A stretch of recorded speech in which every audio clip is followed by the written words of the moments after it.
Nos acompaña el ministro de Economía, Nicolás Grau. Ministro, gracias por acompañarnos. Hola, Mónica, muchas gracias por la invitación. Evidente de qué tiene que ser la primera pregunta. Usted dijo que la inflación tenía aspectos positivos y negativos para las pymes. Y yo le quiero preguntar cómo puedo decir eso si cuando hay inflación les suben los insumos, les compran menos por la pérdida del poder adquisitivo de los ciudadanos. Probablemente los trabajadores además les piden aumento de sueldo, los créditos son más caros, tienen menos posibilidades de invertir. Las empresas grandes también les pueden pedir que no traspasen los costos, les compran menos, tienen deudas en UF, no tienen economía a escala. ¿Cómo puede decir que tienen cosas positivas la inflación para las pymes? Bueno, en esa misma entrevista, o sea, obviamente la frase es una muy mala frase y es desafortunada, pero en esa misma entrevista... ¿La retira la frase? Por supuesto, y en esa misma entrevista yo señalé que las pymes estaban teniendo menor margen. Me lo preguntó explícitamente el periodista, creo que fue Nicolás. Y ahora, obviamente eso no queda en la discusión, pero yo creo que lo que es importante señalar en este momento es que nosotros compartimos la situación de la empatía con las empresas de menor tamaño, dada los 2-3 años muy malos que han tenido desde el estallido en adelante, que no solo se relaciona con la inflación, sino que se relaciona con muchos otros fenómenos como reducción de demanda, en algún momento las políticas sanitarias que no les dejaban vender, se vende además a través online y las pymes no necesariamente se adaptaron tan bien como lo hicieron las empresas más grandes. Y yo creo que en esto sí lo importante es que pienso yo, lo más importante son los hechos y no las palabras. Sí, ahora, y nosotros hemos tenido un compromiso como gobierno durante todos estos meses con las empresas de menor tamaño que se ha expresado en subsidios inéditos, como en el caso del salario mínimo, y que se expresa en una agenda legislativa muy nutrida que estamos empujando con ello. De aquello pero como todavía hoy día es una noticia, evidentemente, lo que usted dijo y generó mucha polémica, obviamente que para entrevistarlo yo escuché la entrevista completa. Entonces, usted dijo en algún momento además que con la inflación las pymes tenían los insumos más caros, hizo el punto, pero que también podían vender más caro. Y eso me llama mucho la atención porque resulta que las pymes normalmente no pueden traspasar de manera automática las alzas de costos a sus precios y tienen menos espalda para soportar los choques inflacionarios. Entonces, la pregunta es cómo hizo usted, porque nos está hablando de grandes empresas, que ahí tal vez se podría haber entendido más su frase, pero cuando usted dice que pueden vender más caro, eso no es efectivo. Lo que pasa es que, aunque puedan vender un poco más caro, que eso efectivamente sucede en el neto, ¿no es cierto? Cuando tú ves cuánto ganas y cuánto pierdes, obviamente domina cuánto pierdes, y por eso que en la misma entrevista yo aclaré que las pymes estaban disminuyendo sus márgenes. Sí. Eso lo dije en la misma entrevista. Lo que pasa es que, insisto, creo que fue Mira, yo creo que en esto hay que ser muy claro. Cuando uno dice una frase que genera todo este tipo de molestia y de indignación en gente que incluso hemos estado trabajando con ellos y que llevamos 4 meses trabajando codo a codo por desarrollar una agenda que las fortalezca. Sí, y de hecho quiero preguntarle esas reacciones. Entonces, cuando sucede algo de ese tipo, obviamente uno tiene que reconocer que no estuvo bien. Y yo creo que no hay ningún problema en señalar aquello. El diputado Cristian Lavé, desde el Congreso, acompañado a un grupo de parlamentarios de su partido, pidió su renuncia. ¿Qué le contesta? Además, le doy la frase para que sea justo con él también. Dijo que un ministro le diga a las pymes que la inflación les favorece, creo que es una falta de conexión con lo que está pasando en Chile y el mundo, que no tiene nombre. Es por eso que hemos venido a pedirle al presidente que le pida la renuncia a su ministro, tomando en cuenta que es el ministro que no está entendiendo lo que pasa en la economía. ¿Qué le contesta? Yo le contestaría que si yo hubiese dicho que a las pymes les favorece la inflación, yo estaría de acuerdo con él, pero nunca he dicho que yo. No, pero dijo que habían cosas positivas. Sí, pero que en la suma y en la resta dominaban las cosas negativas a las positivas. No fue exactamente su frase, pero sí dijo que disminuían el margen y dijo que para algunas podía ser el margen. Lo que pasa es que el margen, lo que sucedió en la entrevista específicamente es que cuando yo hice esta frase, de hecho, el periodista dijo el margen se mantiene constante, él me dijo. Y yo le dije no, probablemente baja el margen para ella, justamente resaltando este punto. Entonces, en ningún momento yo he querido señalar, y si así se entendió, obviamente es responsabilidad mía, ¿no es cierto? En ningún momento yo he querido señalar de que las pymes están en una situación favorable producto de la inflación. Pero eso es lo que dice, que les favorece. Quiero ver las reacciones de otros. Por ejemplo, una pyme, ASECH, la multigremial de emprendedores, la Cámara de Comercio, dijeron que nunca se podía decir que tenía algo de positivo para las pymes la inflación, que nunca se podía decir porque la verdad es que no podían traspasar el aumento de precio. La gran mayoría de ellas no podía traspasarla a sus márgenes y a sus precios finalmente. O sea, el aumento de costos no lo podían traspasar. Y le dijeron que tenía falta de conocimiento, que era increíble que una persona que era ministro dijera esto, y hablaron también de falta de sensibilidad, inexcusable desconexión con la realidad de los emprendedores. Y son palabras de los propios emprendedores, por eso se las tengo que citar. Entonces quiero saber si usted reconoce que fue una frase que con falta de empatía le dicen que tiene poco conocimiento de la economía, desconexión con la realidad, entonces no sé si le pide excusa a las pymes o qué. Mire, yo creo que la forma de trabajar en esto, incluso diciendo o no diciendo esta frase, es con hechos, ¿cierto? Sí, pero la frase importa también. Importa, pero importa más lo que uno hace. Entonces, nosotros hemos sido el primer gobierno que hemos dado un subsidio para efectos de enfrentar el salario mínimo. Antes que me cuente las medidas, porque lo voy a preguntar. No, pero es que lo que pasa es que es muy importante. Pero se va a reunir con ellos a raíz de esto, bueno, si yo me reúno, no, pero a raíz de esta frase los va a llamar, los con algunos de ellos ya he conversado y yo me reúno cotidianamente con ellos. ¿Ya conversó con alguno de ellos? Por supuesto, si yo me reúno cotidianamente con ellos. ¿Y qué hizo? ¿Le dio explicaciones? Nosotros tenemos, déjeme comentarle el punto más general. Nosotros tenemos con ellos un consejo consultivo en el que revisamos toda la agenda que estamos abordando con ellos para justamente solucionar todos estos problemas que usted decía al comienzo de su entrevista, que yo comparto totalmente. Y en esa agenda tenemos más de 8 mesas de trabajo, hemos tenido sobre 40 reuniones y mi compromiso con ellos es que cada uno de las leyes que yo lleve al Parlamento para efectos de fortalecer la situación de las empresas de menor tamaño va a ser codiseñado con ellos. Por tanto, si usted me pregunta ¿cuál es la forma de salir de esta situación? Seguir trabajando y haciendo lo que hemos hecho todo este tiempo. ¿Hubiera preferido yo no decir una frase de ese tipo y no ponerle ripio a ese trabajo? Por supuesto. Sí, porque ellos además dicen, el gobierno anterior dio FOGAPE, o sea, no es que no haya hecho nada tampoco el gobierno anterior, estoy citando las palabras. Yo nunca he dicho en todo caso que el gobierno anterior no ha hecho nada. Yo creo que el gobierno anterior, yo estoy citando las palabras en algún momento de la crisis hizo cosas importantes. No, yo estoy citando las palabras de ellos, no estoy citando las suyas, las de los emprendedores, porque estoy juntando, pues fueron hartas declaraciones hoy día, entonces estoy tratando de resumir. Y respecto al trabajo, ellos dicen que falta ese trabajo, que cuando se habló todo lo del salario mínimo ellos esperaban más proactividad, que hay cosas pendientes, que quieren que se acelere el tranco y que también sienten que en eso hay una deuda. Bueno, yo creo que a mí me gustaría ir más rápido, pero lo que sucede acá es que cuando uno hace un codiseño de políticas públicas, esto significa que armamos equipos de trabajo con todas estas organizaciones y vamos viendo tema por tema. Déjeme darle un ejemplo bien concreto para ilustrar el punto. Pago a 30 días. Hay una ley actualmente vigente cuyo espíritu era que efectivamente se pagara en 30 días. Sucede que no se paga en 30 días, ni en el sector privado ni en el sector público. Solucionar esto implica un trabajo en que uno vaya conversando con las distintas organizaciones y con las distintas MIPYME para saber las razones y los mecanismos que ocupan las empresas para no pagarle en 30 días. Eso toma tiempo, pero quienes están participando en esas reuniones, que son estas mismas organizaciones, tienen muy claro que nosotros vamos a llegar con y esto yo creo que es lo sustantivo, vamos a lograr llevar al Parlamento una ley que efectivamente va a hacer que se pague en 30 días. Y eso va a ayudar a la liquidez de las empresas de menor tamaño, que es uno de los grandes problemas que ellas tienen. Avancemos a otros temas. Salario mínimo, quiero un par de definiciones de las preguntas que surgen. Lo primero, se mantiene el compromiso de que, más allá de la fecha, el compromiso de que aquí a que termine este gobierno va a subir el salario mínimo a 500.000 pesos. El compromiso es que durante el gobierno tiene que subir 500.000 pesos. Eso se mantiene. Por supuesto. Lo dijo el presidente en Independencia el otro día. Pero quería ratificarlo con usted, el ministro de Economía, que ha estado además trabajando con las pymes. Lo otro que quiero saber es, ¿se garantiza y también, ojo, un apoyo? Y también nuestro compromiso, que en ese proceso, tal como hemos hecho hasta ahora, vamos a acompañar a las empresas de menor tamaño. Me está robando la pregunta, porque la pregunta es la siguiente. No sabía que me la iba a hacer. Sí, está bien que me lo diga usted. La pregunta es la siguiente.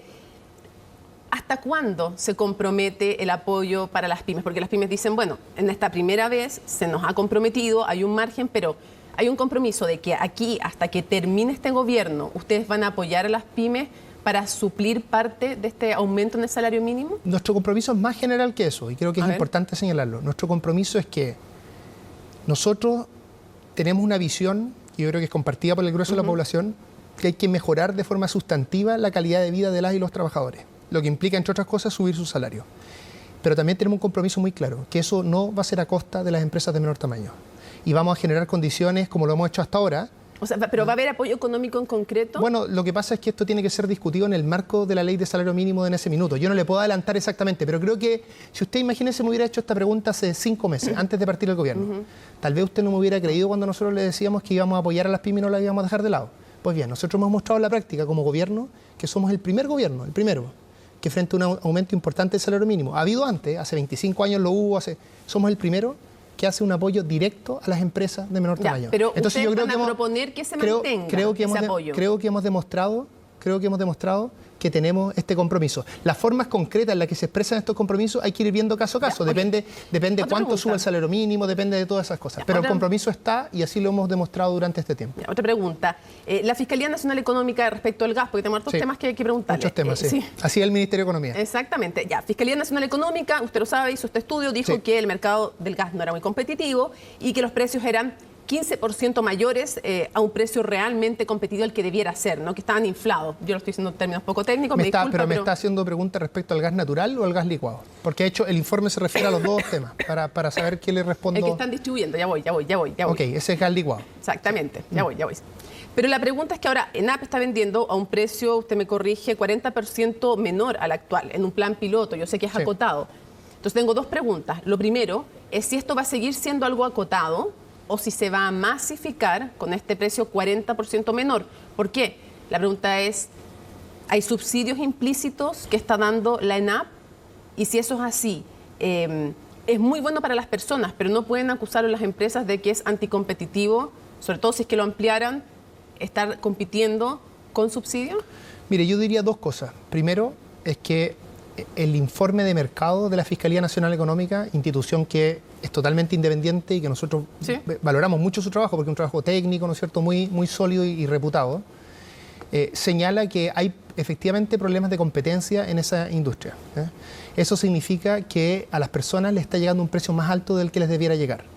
Y la Fiscalía, a su vez, hace un conjunto de propuestas para solucionar aquello, que tiene que ver con la integración, en fin. Pero es que es importante señalar que nosotros estamos recogiendo ese informe, y así como lo hicimos en el gas natural, en que recogimos el informe de la Fiscalía y a partir de ello definimos un proyecto de ley, también vamos a definir un proyecto de ley en el caso del gas licuado relacionado a este punto. Pero vender 40% más barato implica subsidios, puede ser calificado no anticompetitivo. No, a mi juicio es razonable que, más allá de si hay o no subsidio en este caso, pero en términos generales la pregunta, es razonable que el Estado se preocupe de los ciudadanos y busque entregarles servicios los más baratos posibles en sus bienes esenciales. ¿Piensa usted que estamos haciendo...? Pregunto por la acusación que le pueden hacer de que no es una competencia leal porque hay subsidios, porque hay, me imagino, subsidios, ¿no?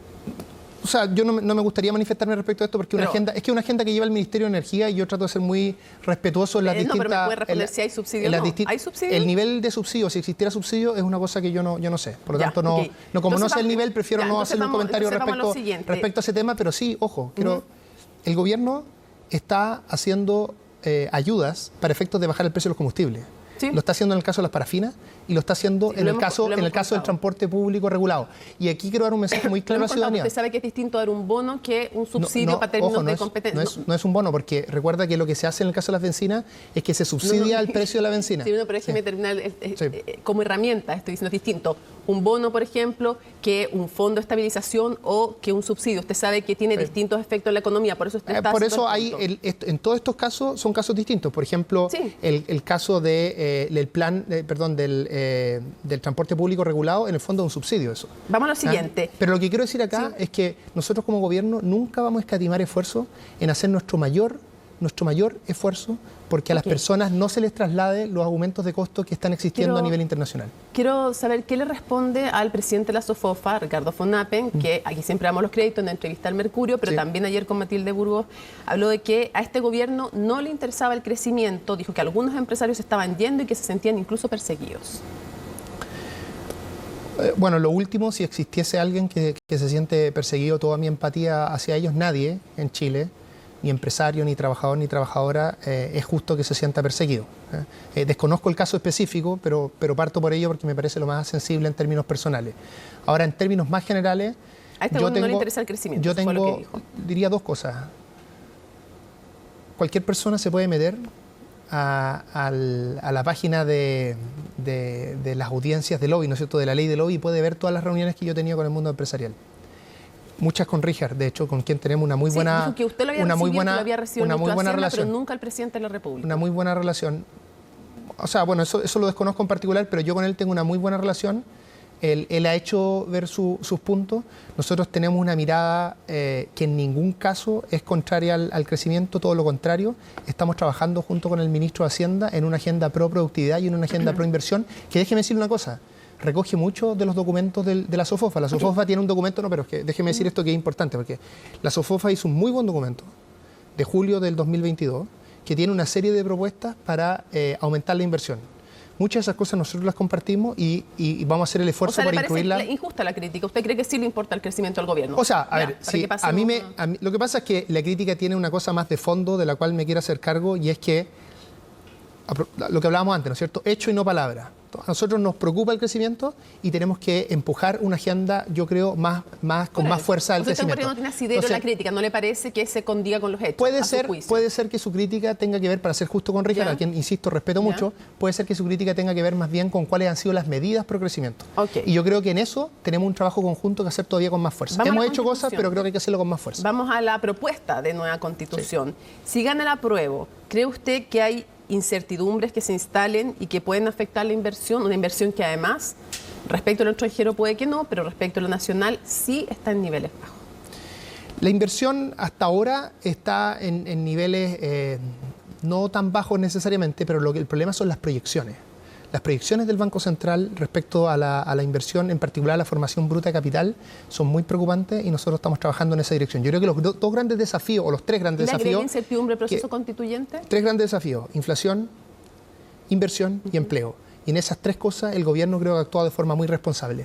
¿Le agrega incertidumbre a la incertidumbre que ya existe? Yo creo que no. Yo creo que efectivamente cualquier proceso como el que hemos vivido hasta ahora, con mucha participación y donde había una hoja en blanco inicialmente, eso tuvo un nivel de incertidumbre muy alto al principio. Yo creo que ese nivel de incertidumbre está bastante más acotado en la actualidad. ¿Que gane el apruebo para usted no le agrega más incertidumbre que gane el rechazo? A lo que ya existe. No, comparativamente el apruebo o el rechazo. Yo creo que es que si yo le contesto esa pregunta, se va a empezar a dar a entender que yo estoy dando una opinión a favor de uno u otro caso. Entonces mire, pasemos. si usted revisa lo que han dicho, por ejemplo, las agencias internacionales, ¿no es cierto?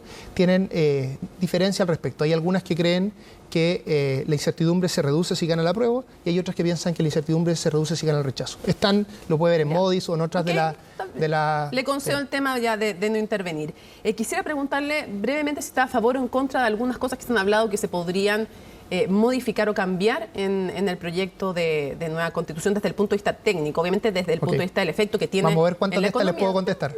Veamos. Lo primero es que algunos, incluso el presidente de la República ha dicho, algunos no están de acuerdo con que los parlamentarios puedan presentar proyectos que impliquen o que irroguen, como se dice técnicamente, gasto fiscal. ¿A favor o en contra de que se elimine eso? Mire, es que esto hay que explicarlo un poquito más. En última instancia, la Constitución actual limita inmediatamente ese debate, ¿sí? ¿No es cierto? La Constitución nueva, o el borrador más bien de Constitución, lo que hace es que en última instancia la Presidencia sigue teniendo el derecho a definir no pasa finalmente, pero les permite avanzar en ese proceso. Yo soy de la idea que es muy importante que las dos constituciones hayan logrado o tengan el principio de que en última instancia la Presidencia es quien determina si algo puede avanzar o no cuando implica gasto, porque si no es muy difícil ordenar las políticas públicas y el gasto en general. Esa es mi opinión general, y creo que las dos constituciones a ese respecto cumplen con lo básico. ¿Cuál le gusta más? ¿La posibilidad de que no presenten? No, creo que hay que verlo en la práctica. Usted sabe que además los últimos 2-3 años... El presidente dijo que prefería que eso había que revisarlo. Los últimos 2-3 años lo que se observa es que en realidad está funcionando bien parecido como se señala en la nueva Constitución. En la práctica, más allá de... Bueno, porque bypasean en el Porque fondo, los diputados y los senadores en su justo derecho votan si pueden hacerlo o no pueden hacerlo y continúan por un tiempo con... No sé si es justo porque la Constitución dice otra cosa. Yo soy muy respetuoso del trabajo de los parlamentarios. Un par de cosas para ir cerrando. La actual Constitución habla de que se expropia, pero restituyendo el daño patrimonial. La nueva dice que a precio justo. Sí. Algunos dicen que tendría que decir a precio de mercado. Yo estoy aclarando que hoy día no dice precio de mercado, dice daño patrimonial, y la propuesta es en precio justo. Sí. ¿Cree usted que sería bueno? Natalia Pergentili, ayer desde el PPD, o sea, desde su coalición, decía que cree que eso se debía aclarar. ¿Usted le parece que en el tema de la expropiación sería mejor ponerle, por ejemplo, daño patrimonial como dice actualmente? Mire, yo creo que en el borrador de la nueva Constitución, si uno lo compara con cualquier otra Constitución del mundo, el derecho de propiedad está bien protegido, y eso es una buena noticia, porque eso es importante para efectos del desarrollo de la economía, de las economías de mercado. En este caso, tal como ha dicho el ministro Marcel en alguna entrevista, el precio justo es interpretado en toda nuestra jurisprudencia en la práctica como precio de mercado. Por lo tanto, creo que en términos prácticos no es necesaria esa aclaración. Si pudieran hacerlo o no, yo creo que no resta hacerlo, pero creo que no es necesario dado lo que señala nuestra jurisprudencia. Se nos van a quedar muchos temas en el tintero, solo quiero cerrar preguntándole... Yo tengo tiempo, si usted puede seguir, no. O sea, no, es una broma. Me van a matar si digo eso porque... No, pero, sí. Pero puede venir otra vez, Está bien. No hay ningún problema, pero ¿usted cree que sería positivo para la economía, también para la política, que se explicitara antes del plebiscito qué cosas estarían dispuestos, no le estoy preguntando cuáles, sino qué cosas estarían dispuestos a modificar, a concretar, a implementar antes del plebiscito, que los ciudadanos sepan, en caso de gane el apruebo, esta es la posición de toda la coalición gobernante? ¿Sería positivo para la política, para la certidumbre, para la economía? Bueno, yo aquí comparto la opinión que dio el presidente el otro día. Justo estábamos en una actividad a propósito del salario mínimo, así que lo escuché en vivo y en directo, donde señaló que consideraba algo muy bueno que las dos coaliciones de gobierno se pusieran de acuerdo en este punto y transmitieran cuál es su opinión con claridad a la ciudadanía. Yo creo que todo lo que pueda acotar la incertidumbre sin con ello vulnerar el principio democrático que ha sido tan importante en todo este proceso constitucional, yo creo que es positivo y es parte del rol que nosotros tenemos como ministros de Economía. ¿Daría más certidumbre? Yo creo que si en la Constitución se definen ciertos marcos y a propósito de ello se definen cuál va a ser el marco de acción a partir de ese gran diseño constitucional, yo creo que eso por supuesto que ayuda y creo que además... Ayuda en la certidumbre económica. No solo la certidumbre económica, yo creo que es muy positivo que los distintos sectores políticos sean capaces de decir de forma muy clara qué van a hacer en los distintos escenarios. Lo dijo el presidente, ¿no es cierto?, a propósito de qué pasa si ganaba una o la otra opción. Yo creo que eso es positivo para el país y que lo hagan, sobre todo los partidos políticos, lo creo positivo. Cierro con un solo tema. Sí. Alejandro Mico, ex subsecretario de Hacienda del gobierno de Michelle Bachelet, dijo... Sí. La reforma tributaria... Colega mío, además, en la Facultad de Economía y Negocios. Fuimos por harto tiempo. Ya, no puede decir que es un opositor o que alguien de derecha. No, muy buen académico. Dice, la reforma tributaria no va a recaudar, con suerte va a recaudar 4.000 millones, apuesta él. Y dice, segundo, además, ya sería hora de que el gobierno diga que hay cosas que no van a poder cumplir del plan de gobierno porque no van a recaudar lo que creen que van a recaudar con esta reforma. Para cerrar, su opinión. No comparto esa opinión. La verdad es que cuando uno ve la solidez de la reforma tributaria que está proponiendo el gobierno, que por supuesto puede cambiar, ¿no es cierto?, porque es parte del debate parlamentario, pero la solidez de la reforma, cómo involucra más distintos ámbitos, cómo además fomenta la productividad y la inversión, cómo apoya a las pymes. Mire que la reforma tributaria tiene una cosa inédita y es que tiene para las pymes una regla que si se crea una nueva pyme, los primeros 3 meses paga 0 IVA. Los segundos 3 meses paga 50% IVA y los siguientes 6 meses paga 75% el IVA, justamente promoviendo el desarrollo de las empresas de menor tamaño a propósito de lo que conversábamos al principio. Cuando uno ve la reforma en total, uno se da cuenta que efectivamente está muy bien estudiada y lo que es más importante aún... No comparten los empresarios, no comparten su punto los empresarios, ni tampoco Alejandro Mico, pero quería saber si cree que van a recaudar lo que promete y si cree que van a poder cumplir todo el programa de gobierno. Yo creo que lo importante acá es que esa reforma especifica en los análisis que se han hecho de manera muy clara cuáles son los supuestos que están detrás de la proyección de recaudación.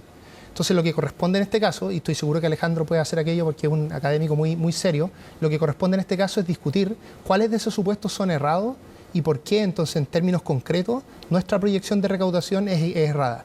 Y cuando uno hace una discusión abierta, esa es una de las gracias que pueden hacer justamente las universidades y aportar en ese sentido. Así que lo que yo invito a Alejandro es discutir este tema en profundidad. No les va a faltar plata para cumplir el programa.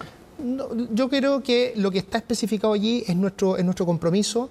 Se dijo durante la campaña que iban a ser 5 puntos de recaudación. Lo que sucedió es que el gobierno de Piñera hizo un avance en esto y recaudó algo así como 0.8 para pagar justamente la reforma de pensiones y nosotros hemos comprometido lo que queda y nuestros cálculos es que eso efectivamente permite abordar, digamos, los compromisos que nosotros hicimos en campaña. Por supuesto, uno cuando hace compromisos tiene que hacer su mayor esfuerzo. Nosotros estamos ahora en el Parlamento nos puede decir que no y tal vez nos recorta parte de eso, es parte de sus facultades. No, se entiende que si es que se aprueba su reforma. Ahora, déjeme decir, pero se nos acabó el tiempo, última cosa acá, porque creo que esto se resalta muy poco y probablemente se hablaría mucho de ello si no lo estuviéramos cumpliendo, a propósito de este tema fiscal y de los compromisos. Nosotros dijimos en campaña que íbamos a ser muy responsables en términos fiscales. Pues bien, nosotros pasamos de un gobierno que tuvo una deuda, una deuda en torno a los 10 puntos del PIB y vamos a tener el primer año en torno a 0. O sea, realmente hemos hecho un esfuerzo en un contexto súper difícil, donde hay demandas legítimas de la población y nosotros nos gustaría abordarlas lo más rápido posible, ¿cierto? Pero en ese contexto estamos teniendo una seriedad macrofiscal que yo creo que da buen pie para pensar que nuestros cálculos tributarios son creíbles también. Le concedo ese punto. Es importante también decir que los contextos económicos también que enfrentan cada gobierno y las necesidades van cambiando. Ministro, muchísimas gracias por habernos acompañado. Vamos a seguir. Ya usted solito se comprometió a venir de nuevo para que hablemos de otros temas que nos quedan. Un compromiso durante los próximos 4 años de gobierno. No. Parecido a los de los 500.000. No habla tan bien eso. No. Esperemos que sea antes de 4 años. Por supuesto que puedo venir las veces que sea necesario, un muy buen lugar para poder conversar.